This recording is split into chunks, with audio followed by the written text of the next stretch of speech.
Sticky blocks can be tricky when it comes to accessibility and responsive settings, not with our content box, whether it's sticky or absolute positioned.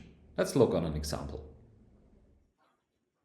Here we have a long subpage of a white paper, and down below are my contact information. So when the user reads my content of this specific page, I want to have my contact details always in place. So this is completely sticky. And if I switch to, for example, a tablet, it stays on the bottom. So it's completely accessible and it behaves according to my responsive settings. Breakpoint-dependent settings for sticky boxes or absolute positioning directly in the block editor with Greyd.